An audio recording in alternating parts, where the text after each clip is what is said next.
Yordan itu sebenarnya penguasa sah Madinah dan Mekah dahulu. Kalau sekarang yang sahnya siapa? Ya Saudi itu, keluarga Saud. Dan apa yang menarik, DNA mereka itu seperti yang banyak dibicarakan orang hari ini. Ya, saya nggak mau masuk ke situ. Ala kulli hal, gelar Sayyid itu langsung Nabi tetapkan untuk zuriatnya. Baik zuriat Hasan ataupun Husain. Berdasarkan hadis tadi apa? Dua pemuda ini lagi main-main. Lalu Nabi katakan, hadani, dua anak muda ini sayyida, sayyid. Jadi sebenarnya dalam hadis Nabi SAW tidak ada pembedaan antara sayyid dan syarif.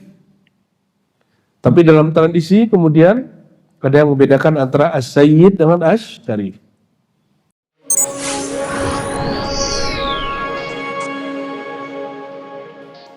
Sesungguhnya awal agama itu adalah makrifatullah, mengenal Allah. Bersyukur, alhamdulillah. Tidur itu saudaranya mati. Artinya kita sudah bersahabat, sudah bersaudara sama mati setiap malam. Betul nggak? Dan alhamdulillah Allah Ta'ala pagi ini masih bangunkan kita. Maka sebagaimana dulu Imam Bukhari itu lahirnya kecilnya masih buta. Berkat mungkin dia pernah melihat terus nggak tahu kenapa tidak kuat terus buta. Berkat doa daripada ibunya matanya sembuh. Apa kata ibunya?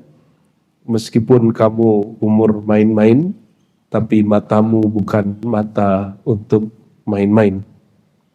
Maka ketika anak-anak seumuran dia, Muhammad bin Ismail Bukhari sedang main-main, Imam Bukhari tidak diizinkan ibunya untuk main-main. Diantarkan ke guru bahasa Arab. Di masa itu tidak ada madrasah seperti sekarang di Uzbek. Yang ada cuma seperti di Betawi, di Padang, di tanah-tanah Melayu tahun-tahun sebelum 1900. Jadi nggak ada madrasah, nggak ada pesantren. Kalau di Jawa keren Pak, ada pesantren. Dulu hanya ada lembaga pendidikan itu kalau di tanah Melayu itu hanya ada di istana. Nah, kalau di Jawa ada oposisi istana itu pesantren. Maka disebut oleh orang-orang barat ya kayak Clifford Guild itu menyebut dinasti putih. Dinasti putih itu menyaingi dinasti yang berdarah biru. Kadang kalau nanti ada terjadi gejolak, itu yang bergerak lebih awal biasanya para kiai. Tapi biasanya jangan heran ya, setan kalau dikasih jubah ya setan aja Pak. Ya.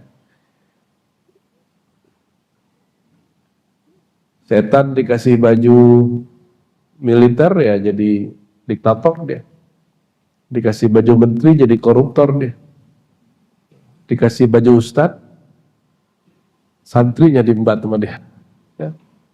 Uang masyarakat donasi, nggak tahu kemana. Ya, nauzubillah. Maka doakan kami, itu sebabnya saya dan kawan-kawan ya di Ribat itu, Bapak Ibu, kami tidak sendiri. Jadi saya takut sekali dikultuskan. Takut sekali ya. Maka kita cloning nih. Di Ribat itu tasawufnya ada, fikihnya ada, akidah ahlu sunnah itu kaidah utama kita. Tapi mulai riskan itu ketika orang masuk tasawuf. Bertasawuf itu kalau tidak melalui tarekat yang bersanad, nanti terjadi pengkultusan guru. Itu gunanya tarekat. Kalau punya pengalaman, tidak punya mursyid, tidak punya tarekat, nanti orang halusinasi. Jadi bertarekat itu meminimalisir orang terjadi halusinasi. Jadi pengalaman-pengalaman rohani itu bisa dikendalikan. dan tidak menjadi tolak ukur seseorang jadi wali, seseorang bisa merubah syariat, tidak boleh. Pengalaman rohani itu hanya hiburan.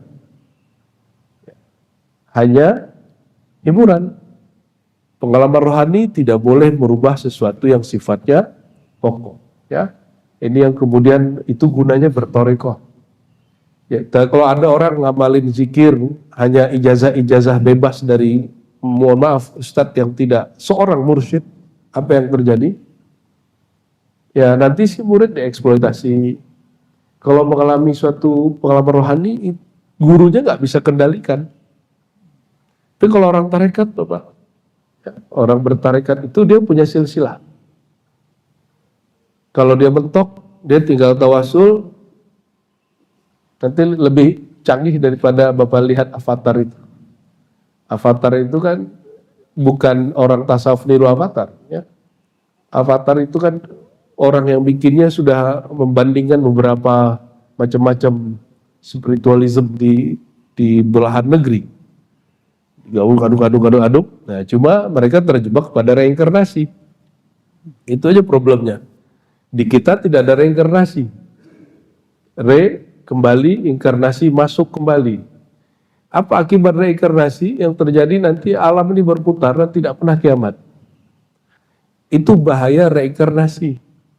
Makanya di dalam ajaran Ahlus Sunnah tidak ada reinkarnasi. Ada satu kelompok di Syiah, ada satu kelompok di Mu'tazilah, itu mengajarkan reinkarnasi. Yang ada di kita adalah tanazzulat atau tawarusan. Al-ulama warasatul anbiya. Ini saya ingatkan berkali-kali. Ulama pewaris para nabi. Pewaris. Cuma ini kan bahasa-bahasa simbolis. Pewaris itu dalam ilmu waris turunnya ke keluarga atau bukan? Keluarga. Jadi kalau yang punya harta ini, pemilik ini dia meninggal, dia mewarisi kepada ahli warisnya. Apa simbolnya bagi ahli fikih? Cukup nanti dibagi, jika meninggal suami, istri dapat berapa, jika meninggal ayah, anak dapat berapa. Pembagian fikih. Tapi ulama ahli akidah pendekatannya lain, ulama ahli tasawuf pendekatan lain. Kitab kita ini gabungan dari akidah dan tasawuf, itu uniknya. Karena pengarang kitab ini dia Imam As-Sanusi, ya, namanya Muhammad bin Yusuf As-Sanusi. Dia berguru kepada seorang wali kutub di zamannya, namanya Sayyidi Syekh Ibrahim At-Tazi. Nah, Ibrahim At-Tazi yang sekarang kita kenal dengan Ibrahim An-Nari atau At-Tazi An-Nariyah. Salawat ya, saling baca salawat nariyah. Allahumma sholli salatan ya, wa sallim salaman. Tapi itu ada tambahannya dari Muhammad Ali As-Sanusi, kakek gurunya Syekh Yasin Al-Fadani. Udah belakangan. Kalau ini enggak. Beliau ini sezaman dengan Imam As-Suyuti, ya. Pada dengar As-Suyuti dari Asyut Mesir, sezaman dengan As-Sakhawi. Ya, ini mereka berguru mereka kepada Ibnu Hajar Al-Asqalani, pengarang syarah uraian Sahih Bukhari terbaik. Jadi Bapak kalau baca hadis itu ada teks matannya, ada teks penjelas. Kayak kitab undang-undang ada penjelas undang-undang. Apa yang unik di zaman itu, ilmu-ilmu yang tadinya kepisah-pisah gabung lagi. Itu berkat Imam Ghazali. Imam Ghazali itu nulis kitab Ihya Ulumuddin. Apa kata dia? Di abad keempat kelima ini, ilmu akidah, ilmu fikih, ilmu tasawuf udah kepisah. Padahal Nabi SAW menyebut ini ad-din, agama. Akhirnya orang fikih curiga sama akidah, akidah curiga sama ahli tasawuf. Begitulah terus, ahli tasawuf ngeremehin ahli fikih. Bapak lihat sekarang, ya, muncul abah fulan, ya, dia ngeremehin orang baca kitab kuning. Ya, kita prihatin, mungkin maksud dia bagus, tapi dia kebablasan. Lalu orang kemudian nanggapin dia lagi, ya inilah dunia hari ini, dunia tiktokan. Sibuk hanya untuk nanggapin orang. Ya, karena dulu tidak ada TikTok ya, jadi si pengarang ini nggak punya karya TikTok Pak. TikTokannya pakai kitab. Tapi dia TikTokan mandinya sendiri. Dia nulis kitab besar, diringkas lagi, ringkasannya ini kemudian dia urai lagi, namanya Syarah Sugro. Udahlah kecil kitabnya, kemudian dia bilang, ini kalau nggak dijelasin orang salah paham lagi, maka dia interteks tapi dalam dirinya sendiri. Jadi zaman ini kita mesti zikirnya harus jelas ya, fikihnya harus jelas ya. Bapak, ini kabar baik ya. Sekarang di Al-Haram itu, Masjid Nabawi, sekitar 2 bulan lalu lah, imam yang barunya, pimpinan imam yang barunya itu seorang yang sangat moderat sekali. Kalau bahasa kita ya ahlus sunnahnya bagus lah. Ya, tapi dia masih berdamai dengan ulama-ulama sebelumnya yang menguasainya. Karena si MBS ini, ya Muhammad bin Salman, dengan segala macam kritik terhadap dia, itu berjasa mengurangi pengaruh kelompok ekstrim di Saudi. Karena dia ngomong, ini omongan dia Pak, berarti nanti dilihat di sosial media dan itu valid. Dia menyebutkan bahwa Wahabi itu adalah produk daripada Barat. Dia sendiri ngomong. Dan itu menghalangi kemajuan negeri dia. Ini saudara udah gak laku Pak. Di sana hanya sisi ilmiahnya, keilmuannya. Dulu di Saudi itu ada namanya polisi syariat. Setiap jam sholat ada bagus, ada nggak bagusnya. Bagusnya apa? Setiap jam sholat itu sepi, toko-toko ditutup, bahkan dibiarin aja. Toko-toko di Madinah dibiarin orang aja Pak. Jadi nggak ditutup dan nggak ada juga yang maling. Katanya sih begitu ya. Saya nggak percaya sih Pak. Karena saya yakin mau di Madinah setan mah setan, mau orang maling mah maling aja. Iya. Di Ka'bah mah orang nakal mah nakal. Ngelihat cewek-cewek dari Turki langsung air liur syahwatnya kambuh, gesek, ya, gesok. Itu modus aja itu. Di tempat suci masih begitu. Udah di depan multazam, doa yang diminta apa? Minta jadi wakil rakyat. Mohon maaf kalau saya ada wakil rakyat Pak. Anda keliru kalau doa begitu di sana. Dan saya tersinggung. Itu tempat suci, kamu jangan minta hal yang fana lagi di situ. Itu tempat suci, mintalah hal-hal yang abadi di situ. Keselamatan abadi. Jadi wakil rakyat cuma 5 tahun, itu kalau nggak masuk KPK. Ya. Tapi udah jarang ya wakil rakyat masuk KPK, pada cincai-cincai Pak. Yang kena yang kecil-kecil bupati, harusnya kan wilayah Jaksa Agung. Ini refleksi aja Pak. Tapi hebatnya Pak, Saudi baru bikin KPK. Indonesia sudah bikin KPK lama. Coba ke-14. Betul nggak? Anggota Dewan yang ngawasin KPK Kejaksaan. Pertanyaannya, yang ngawasi KPK siapa? Siapa Pak? Allah. Lah saya ngawasin Allah juga kok. Emang bisa begitu? Siapa yang ngawasin KPK Pak? Nah, itu masalah negeri kita sekarang. Makanya presiden sebelumnya dengan segala macam kelebihan dan kekurangannya, dia revisi undang. Tapi belum cukup itu. Belum cukup. Bikin rusuh.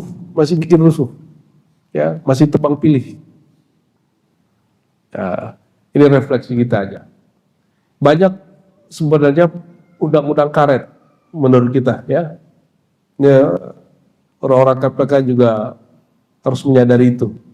Nanti akan banyak orang-orang baik kena. Banyak orang-orang baik nanti kena. Nauzubillah subhanahu billah. Oke, ala kulli hal ya. Negeri kita ada majunya, ada nggak majunya. Saudi baru lepas dari Wahabi. Indonesia lagi menerima donasi-donasinya. Itu yang ngomong guru saya sendiri di sana. Guru kita itu dia zuriat Amir-Amir Mekah. Apa kata dia? Sekarang wali-wali Allah itu banyak di negeri kamu, tapi berikut dengan musuh-musuhnya. Salah satunya Wahabi katanya. Aduh, saya no comment ya. Itu bahasa orang Mekah. Ya, bahasa orang Mekah. Dan di Mekah Bapak ya, ada sekitar, kata guru kita, ada sekitar aksar min khamsina halaqatul ilm wal mawalid ya, ada lebih dari 50 majelis. Itu dibuat, hampir semua dibuat diam-diam. Nggak ada yang terbuka.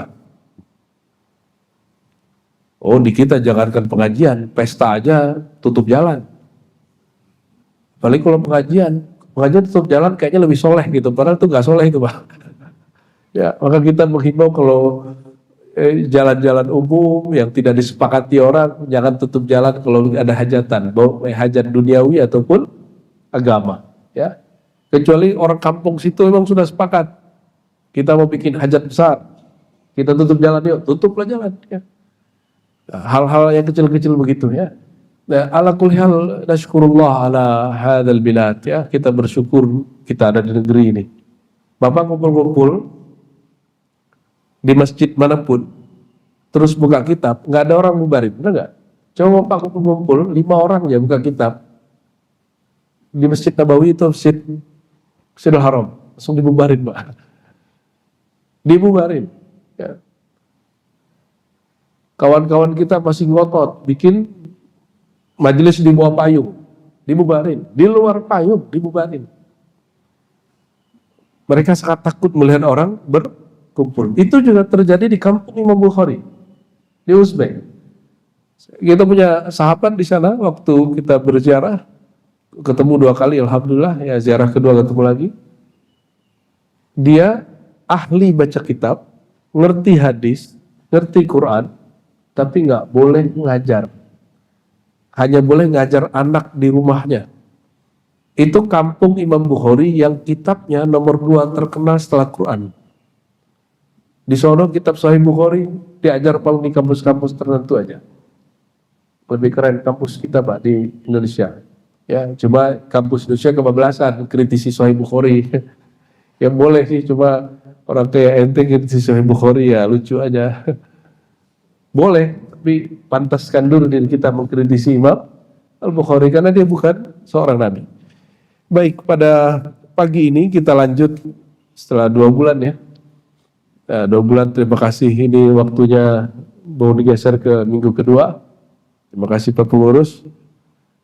Seandainya enggak juga bagi saya bulan ketiga lagi juga nggak apa-apa. Cuma Pak Pengurus mau berbesar hati dan Ustadznya sampaikan salam kepada Ustadz yang jadwalnya pagi ini. Terima kasih ya. Kita sebelumnya sudah membahas tentang muqaddimah daripada akidah Sanusiyah yang sudah diikhtisar sampai kepada kalimat salawat ya. Alhamdulillah ta'ala, puji syukur bagi Allah ya, yang telah memberi nikmat terbesar yaitu Nabi Muhammad SAW. Maka kata beliau, at-tawassul bihi min a'lal wasail lil fawzi bi'ali darajat. Bertawassul dengan Nabi Muhammad SAW, bersolawat kepadanya, ikuti ajarannya, itu adalah ketaatan yang tertinggi. Ketaatan yang tertinggi. Lalu ketika orang sebut Nabi Muhammad SAW, pasti orang biasa sebut Sayyidina, Maulana gitu ya. Nah, saya menjanjikan 2 bulan lalu bahwa pengarang kitab ini rigid sekali. Satu kata yang melekat pada nama Allah atau nama Rasulullah SAW, kayak Sayyid, Maula, Maulana, Sayyidina, itu dibedah. Nah, pada pagi ini kita akan membedah kalimat Sayyidina Muhammad atau Maulana Muhammad, Sayyidi Muhammad, Sayyidina Rasulillah, Sayyidi Rasulillah gitu. Kalimat apa ini? Untuk apa dibaca? Bolehkah dibaca? Apa perbedaan sayyid dengan maula? Insya Allah pembahasan kita pagi ini tentang itu. Jika boleh dibaca, mana dalilnya? Jika tidak boleh, mana larangannya? Ya, mari kita mulai pagi ini dengan baca suratul Fatihah untuk Sayyidina Rasulullah SAW. Semoga melimpah kepada kita dan pengarang ini dan guru-guru kita semua, pewakaf masjid, pengurus masjid, para asatiz, semua yang hadir. Lana walakum walahumul Fatihah.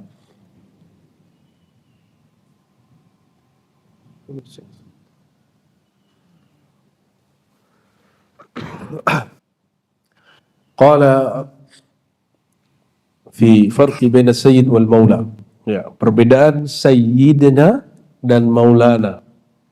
Ya, sayyid dan maulana. Bapak kalau sholat gimana, Pak? Allahumma salli ala sayyidina Muhammad. Boleh nggak pakai sayyidina?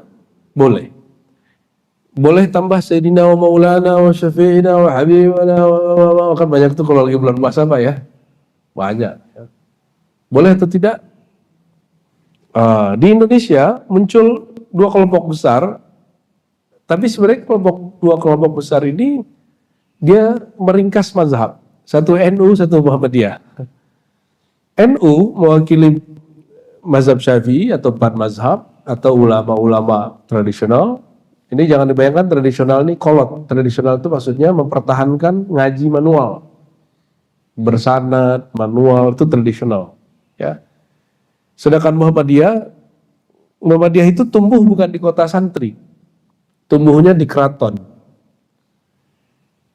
Kalau di keraton orang nanya mana kitabnya atau di Quran ayat mana kiai gitu. Yang mana biasanya?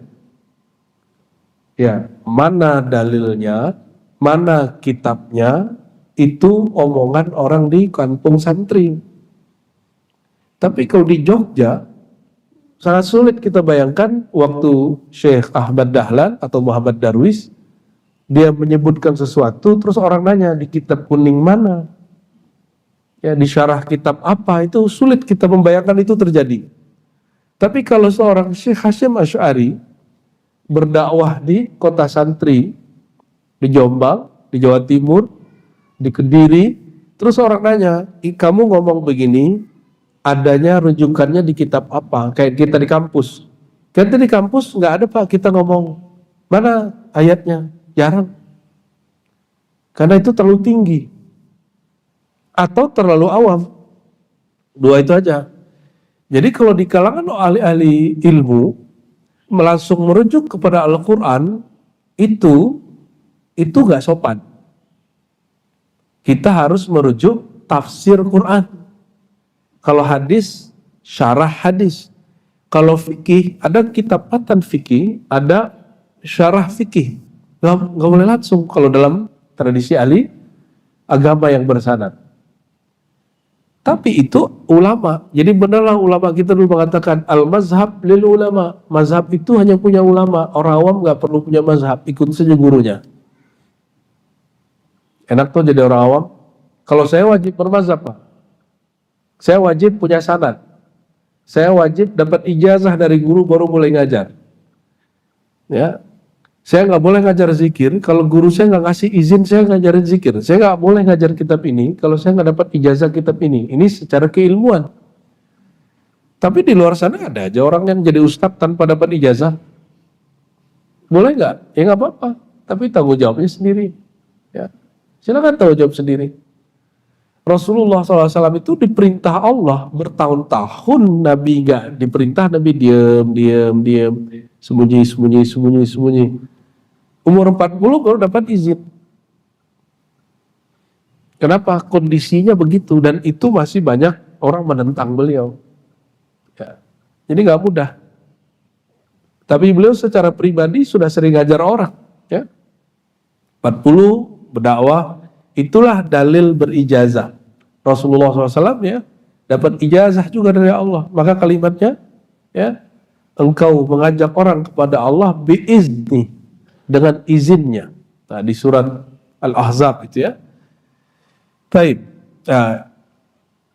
Nabi Muhammad SAW yang diperdebatkan orang. Oh, nggak boleh pakai Sayyidina.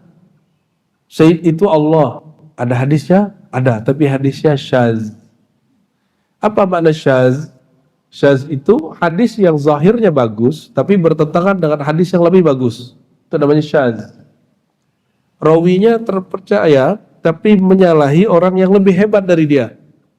Itu namanya hadis syaz. Bahasa Indonesianya ganjil. Ada 10 orang hebat, 9 ngomong A, yang 1 ngomong B. Nah, yang B ini disebut syaz, ganjil. Orang ngomong A kok dia ngomong B, ya. Paham apa yang disebut dalam hadis syaz? Ada sebuah hadis, kalimatnya as-sayyid huwa Allah. Sayyid itu Allah, maka nggak boleh nyebut sayyid. Itu bertentangan dengan Sahih Bukhari, Sahih Muslim, Sunan Abi Daud, Sunan Tirmizi. Sunan di situ bukan Sunan Wali Songo itu ya, Sunan jamak dari sunnah. Apa kata Nabi SAW? Ya, ada dari Abu Hurairah, ada dari Ibnu Abbas, ada dari banyak-banyak sahabat. Nabi SAW bersabda, "Ana sayyidu waladi Adam yaumal qiyamah." Jadi Nabi diundang makan-makan. Diundang makan-makan. Jadi Nabi ini diundang wong cilik enggak nolak. Ya, kata sahabat, "Nahnu fi hajatin," ya, fi da'watin ma'a Rasulullah SAW, kami lagi diundang oleh orang. Terus Nabi diberikan daging zira. Zira itu lebih tepatnya bagian paha yang tempel dagingnya di situ, pahanya domba. Nabi paling suka makan daging domba, Pak. Bapak takut domba? Dan tidak ada riwayatnya Nabi SAW kolesterol. Karena Nabi masak domba tidak pakai santan. Dan sekali dimasak habis. Tidak ada dimasak ulang. Jadi jangan kambing hitamkan domba. Itu daging domba atau kambing, kalau nggak dimakan, kita nggak, walaupun ada di rumah dagingnya, kalau kita nggak makan sakit nggak? Jadi yang memutuskan untuk kolesterol kita atau kambingnya? Siapa yang memutuskan? Kita yang memutuskan. Apalagi yang selera orang Padang nih, yang suka makan jeroan. Halo. Yang sudah kolesterol haram makan itu. Harusnya MUI memfatwakan itu, Pak. Rokok difatwakan haram. Ya, adakah fatwa haram terhadap nasi? Sehingga kita nggak butuh amat sama nasi harusnya. Rokok sudah haram karena menyebabkan penyakit paru-paru. Penyebab banyak orang sakit gula hari ini salah satunya apa? Nasi. Karena cara masak itu udah beda. Orang dulu masak pakai tungku. Hari ini masak pakai, ya Bapak tahu sendirilah efeknya apa. Ya, kalau mau sehat, ya orang dulu makan nasi lah. Tapi jangan banyak-banyak juga. Ya. Kalau alhamdulillah al-fakir ya cukup sekali makan nasi sehari cukup. Bahkan berhari-hari nggak makan nasi. Jadi ingin mendobrak kata-kata orang awam. Kalau orang Indonesia, gimana? Maduna gimana bahasanya? Kalau belum makan nasi belum makan, itu hoax ya. Percaya aja begitu Anda. FOMO, ya mungkin FOMO kalau disebutnya. Orang Madura, orang Purworejo, saya ketemu orang Purworejo, Madiun, Kediri, itu mereka ngerawat. Tahu ngerawat, Pak? Ngerawat itu nggak pakai nasi, makannya pakai jagung. Itu ada yang mengijazahkan kita, kitab Dalail, ya, salah satu punyai almarhumah, dia nggak ada sakit jantung, nggak ada gula, nggak ada sakit paru-paru, nggak ada yang aneh-aneh. Semuanya sehat, umurnya waktu 80-an, meninggal dalam keadaan tubuhnya tidak ada penyakit yang aneh-aneh. Belum lagi nih, micin, nanti yang disalahin siapa? Micin. Itu micin kalau nggak dimakan, yang memutuskan makan siapa?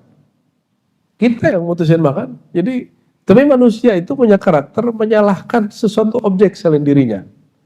Itu manusia-manusia yang sudah ya yuwaswis alaihi syaitan, yang sudah was-was syaitan masuk kepadanya. Oke. Jadi Nabi SAW lagi duduk-duduk makan begitu, Nabi itu ternyata dakwah ngajar tidak hanya di mimbar. Lagi makan-makan begitu Nabi ngomong, ya, ana sayyidu walid Adam. Jadi sahabat ini ngerti, bikin senang Rasulullah SAW akan buka jati dirinya, akan memberikan ilmu kesejatian kepada sahabatnya. Jadi bikin aja apa? Bikin senang baginda SAW di Madinah. Ilmu ini yang diambil oleh guru-guru saya. Guru-guru saya kalau lagi ingin kangen sekali dapat ilmu baru dari gurunya, diajak makan yang enak-enak. Ntar lagi makan ini. Gurunya kemudian cerita tentang ahwal rohani, perjalanan spiritual.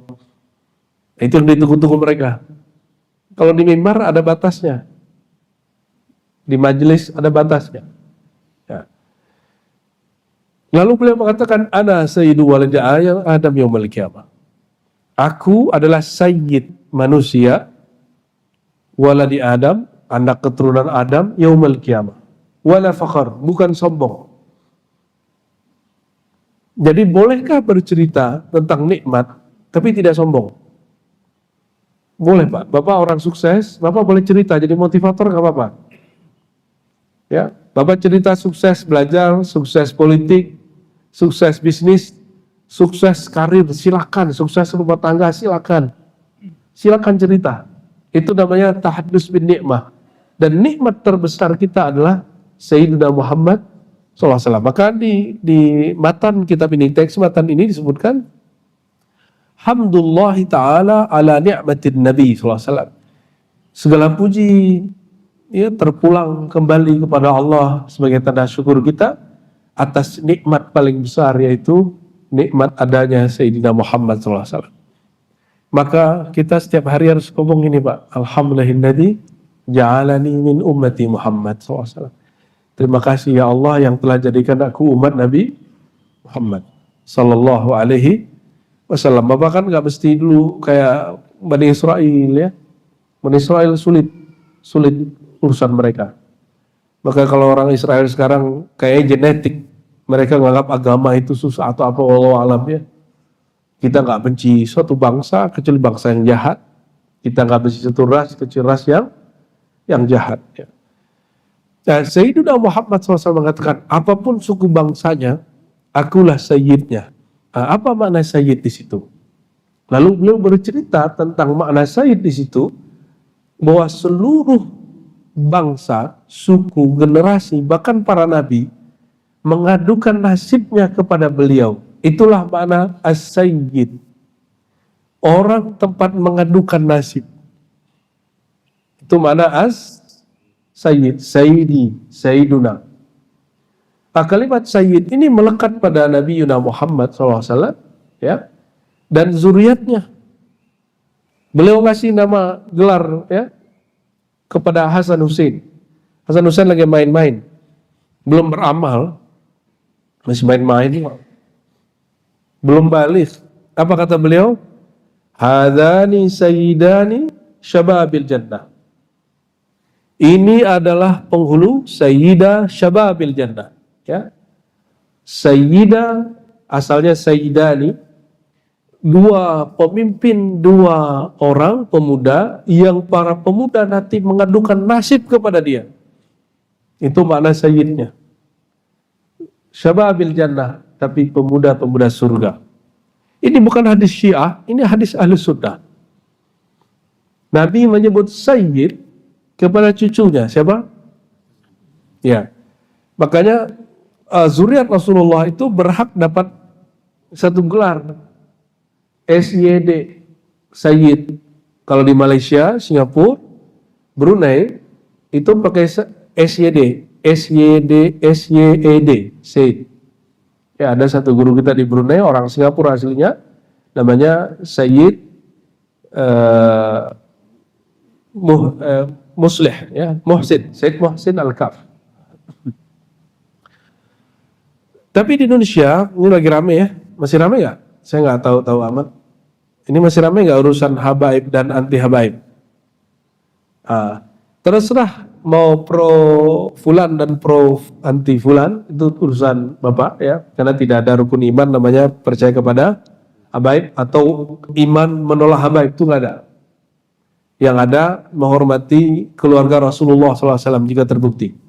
Di Indonesia, karena tidak ada mekanisme pembuktian seorang sayyid, maka ada lembaga baik yang masyhur kayak ya Robito Alawiyah, keluarga Wali Songo juga bikin, tapi tidak masyhur. Maka datang si fulan ingin memasyhurkannya. Silakan fastabiqul khairat. Tapi Bapak kalau tinggal Saudi terus ngaku saya ini sayyid, besok di sidang, Pak. Malam masuk penjara dulu. Kalau di mana?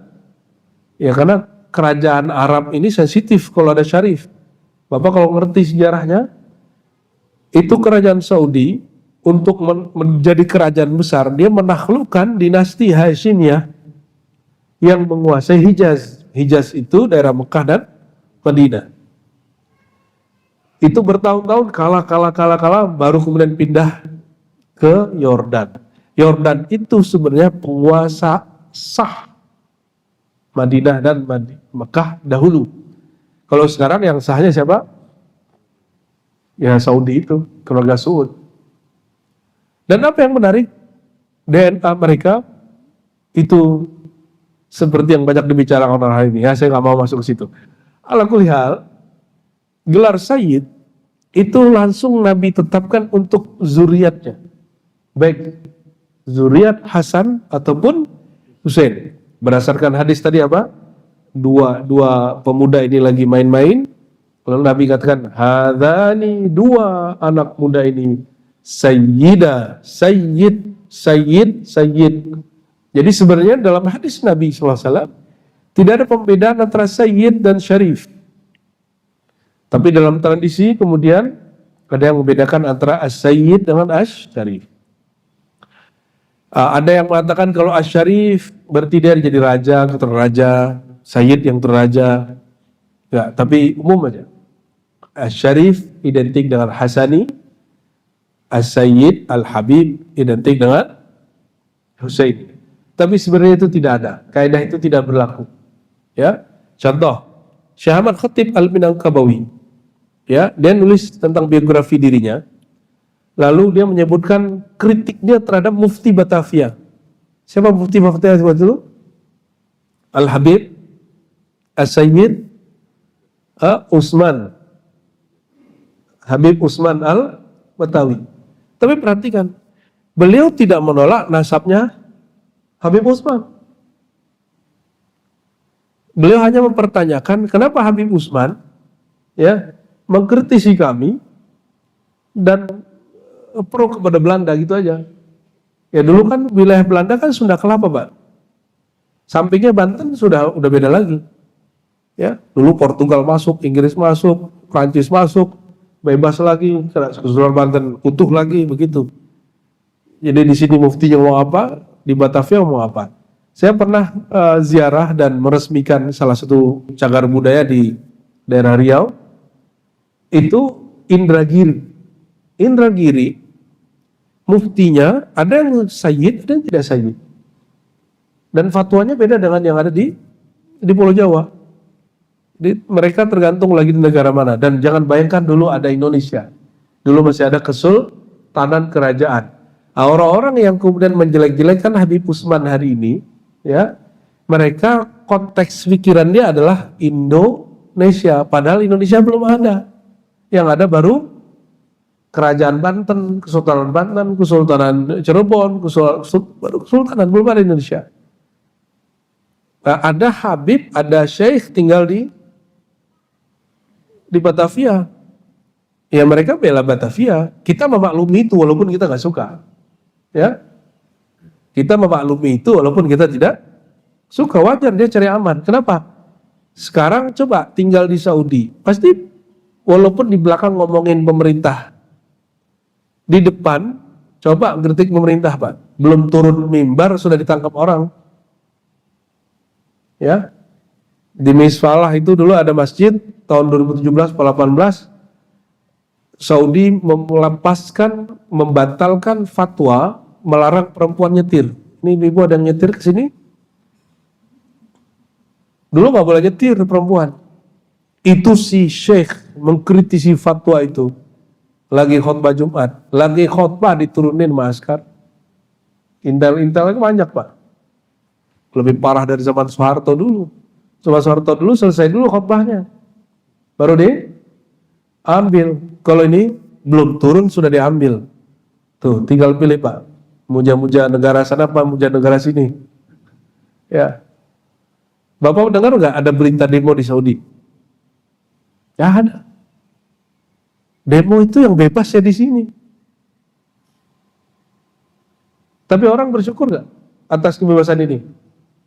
Nggak. Ya, ada ustadz YouTuber punya pengikut lebih dari 20 juta di Saudi, lebih masyhur dari rajanya. Itu diperkarakan. Entah kenapa. Ya. Syekh namanya Turaifi, siapa namanya? Di Indonesia ada YouTuber lebih masyhur dari Prabowo, ditangkap nggak? Belum nih ngeritik nih. Baru terkenal aja Pak. Terus ente nggak bersyukur di negeri ini? Maka kalau demo ini kan ingin menghapus madarat, betul? Nah, ikutin perintah di dalam Islam. Ada satu kaidah dalam Islam, ushul fikih dan qawaid fikih. Ad-dararu la yuzanu bid-darari. Ini sampaikan kepada anak-anak Bapak yang demo. Bapak kalau turun demo juga silakan, tapi pegang ini kalimat. Ad-dararu la yuzanu bid-darari. Ini kaidah yang sudah disepakati oleh ulama Islam. Suatu kemudaratan, kerusakan tidak boleh dihapus, digugat, didemo dengan cara yang mudarat juga. Paham? Sampaikan ke adik-adik mahasiswa, ya. Adik-adik mahasiswa, silakan demo, kita senang. Ini negeri boleh kita sebut sorga kebebasan, ya. Kebebasan kita mirip Eropa, tapi budaya kita masih budaya Timur. Itu luar biasa, ya. Orang demo itu masih biasa nyebut Allah Akbar. Bapak, Perancis itu negara demokrasi benar? Coba ke kantor pakai kopiah, Bapak bisa diberhentiin besok.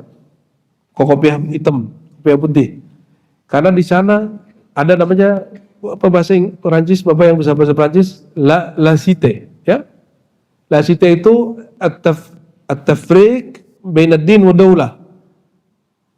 Maaf Pak, saya kalau nerjemah teks awal masuk ke kepalanya bahasa Arab. Jadi nerjemah bahasa Indonesia, kalau masuk ke sini Arab dulu dia diterjemahannya. Memisahkan antara agama dan daulah. Jadi nggak boleh pakai kalung salib, nggak boleh di sana. Nah, yang lagi ramai hari ini apa? Jilbab. Jilbab itu bagi mereka simbol agama, baik agama Kristiani, sebagian Ortodok Yahudi, apalagi Islam. Maka di sana pada pakai turban, mbak-mbaknya. Jamaah saya di situ pakai turban dulu. Di sana nggak bebas Pak. Eropa itu. Di sini bebas nggak? Bebas. Orang ke kantor, dia seorang non Muslim, Kristiani, dia mau pakai kalung salib, boleh nggak? Dilarang nggak? Nggak dilarang. Bapak pulang udah jadi Pak Haji, PNS, mau pakai kopiah putih, padahal nggak ada kaitannya kopiah putih dengan Pak Haji, nggak ada, ya. Itu boleh, di negeri kita boleh semua. Jangankan itu, tadi apa? Hajatan aja tutup jalan boleh. Parahnya negeri kita, saking bebasnya ya. Saking bebasnya, udah kebablasan juga. Ya, siapa yang tidak mensyukuri nikmat ini? Itu influencer-influencer yang bisa ngata-ngatain fulan, buzzer-buzzer. Dia kalau nggak di negeri yang bebas ini nggak akan bisa ngomong. Dan satu lagi untuk para ustadz, karena sesama ustadz saya ini, kalau ada ustadz di sini, sebagai sesama guru ngaji, pendakwah, ya, lihatlah ini nikmat. Di luar sana mana ada ustadz bisa bikin majelis tanpa izin tauliah? Nggak ada Pak. Di Saudi Bapak bikin majelis sendiri, walaupun ilmunya seabrek-abrek, dibubarin, ditutup, bahkan bisa dipenjara. Di sini Bapak nggak perlu pakai ijazah, Cukup ngaku, ana murid Habib Fulan, saya murid Kiai Fulan, saya nyantri di sono, ngomong agak Arab-Arab dikit selesai. Sarungan tiap hari, jebahat tiap hari, orang bilang jenggotnya kayak ente tuh ya. Langsung tuh.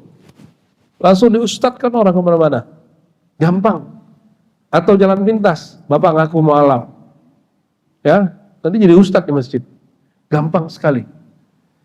Jadi Indonesia sudah terlambat bikin standar keilmuan seorang dai udah terlambat. Ya, tapi saya bersyukur. Bersyukur, Pak. Kenapa? Kita jadi bebas. Bagi saya ini kemerdekaan. Jadi sebagai guru, saya merasa sangat merdeka di sini. Ya. Kita pernah dapat tauliah di satu negeri, Pak. Udah diurus, saya udah 2 kali ke sana. Dua kali sebelum pandemi kita udah ke sana. Tahu-tahu ganti pengurusnya nggak suka sama saya. 2 hari sebelum acara dicabut tauliahnya. Tauliah itu izin mengajar. Di sini ada begitu nggak? Ada begitu? Nggak ada. Coba nikmati negeri ini. Itu negara kecil. Negara kita mulai dari Sabang sampai Merauke, saya nggak perlu pakai izin ceramah. Malah TNI Polri-nya minta izin gabung pengajian. Alhamdulillahirabbil alamin. Bapak nggak bersyukur itu, ya. Jadi negeri kita silakan demo, silakan kritik pemerintah, tapi jangan ngerusak. Kalau ngerusak musuhan nama para ulama, ya. Ulama-ulama yang insya Allah yang istiqomah, ya. Nabi SAW, ya, tidak memberikan juga memang, ya, standar tentang lahir dari Hasan Sayyid, lahir dari Husain Syarif, nggak ada. Jadi sebenarnya bebas. Oke? Apa kata pengarang Alkitab ini tentang lafaz ini? Setelah itu kita tutup kitabnya. As-Sayyid huwa alladhi yufza'u fi ilayhi fi kulli muhimmin. Wal Maula huwa Nasir. Perbedaan Sayyidina dan Maulana, Sayyid dan Maula. Sayyid itu adalah orang yang semua orang atau banyak orang mengadu kepada dia. Ya, dalam agama kah, dalam urusan pemerintahan. Makanya Imam Nawawi membolehkan cium tangan pemimpin yang adil dan mengharapkan menundukkan kepala pemimpin yang zalim. Masalahnya kata adil ini tergantung beritanya. Menurut Bapak, presiden kita adil atau tidak? Itu Bapak tergantung tontonan beritanya apa. Ya, Imam Nawawi mengatakan apa? Harap menundukkan kepala kepada pemimpin yang zalim. Maka ciri-ciri ini ulama ulama yang buruk. Nah, nanti tolong tegur saya baik-baik kalau saya terjebak di situ. Ulama menundukkan kepalanya kepada raja-raja. Ya. Saya pernah diundang ke salah satu negara di jiran sana. Ya. Dari mana katanya? Orang Jawa kah? Kayaknya orang sana itu nggak suka sama orang Jawa, Pak. Saya nggak tahu. Mohon maaf, orang Jawa. Ya, tapi istriku Jawa, Pak.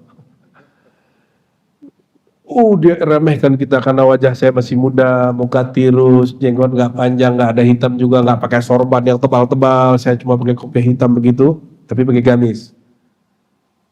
Kita diremehkan, dihina karena dia merasa dia penguasa di situ.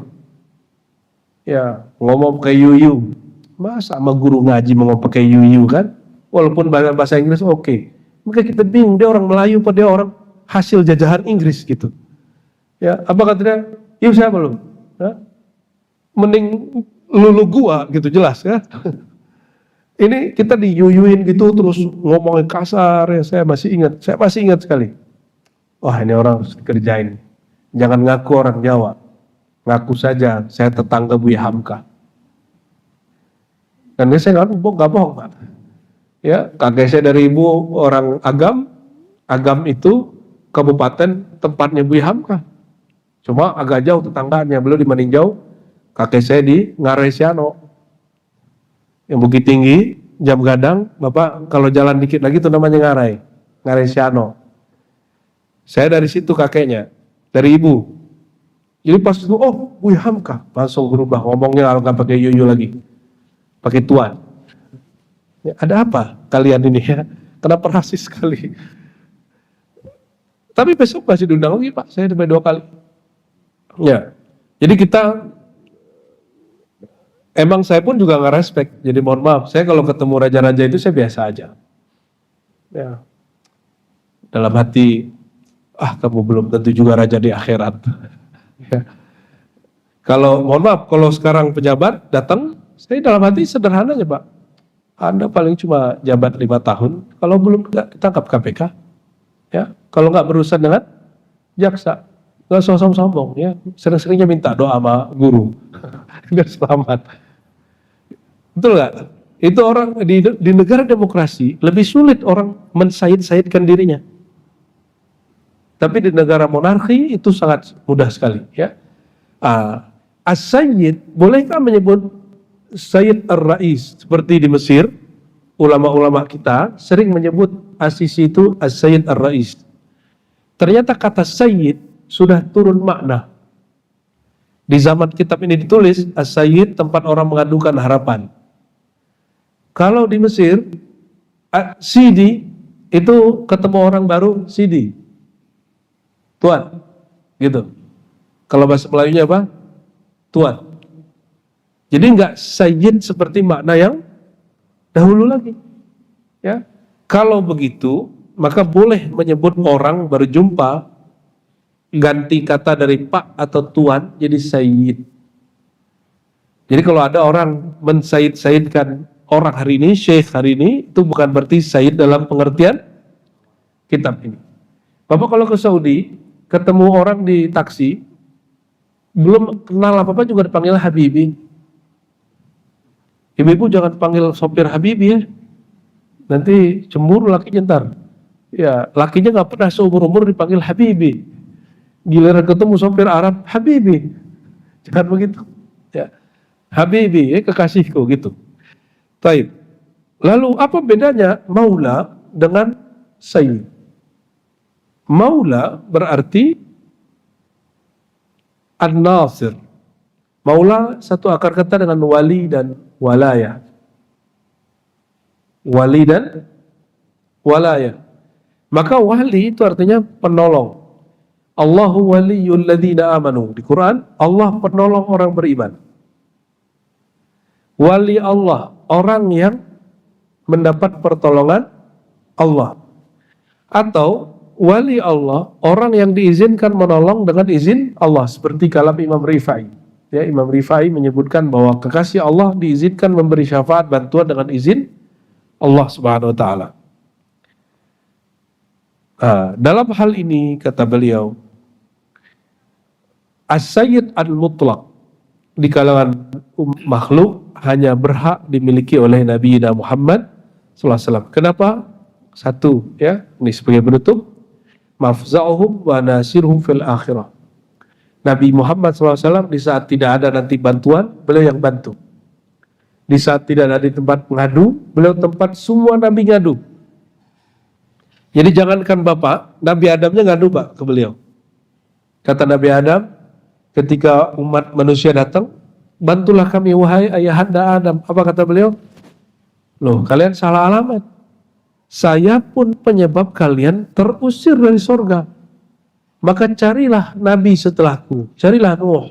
Dia Nabi pertama di muka bumi. Kata Nabi Nuh, jangan. Saya menyebabkan umatku hancur dengan doaku. Aku Nabi yang gak sabar. Maka pergilah cari Ibrahim. Ibrahim mengatakan, aku bohong 3 kali. Tapi itu bukan bohong dosa loh Pak. Bapak ada bohong berapa kali selama menikah?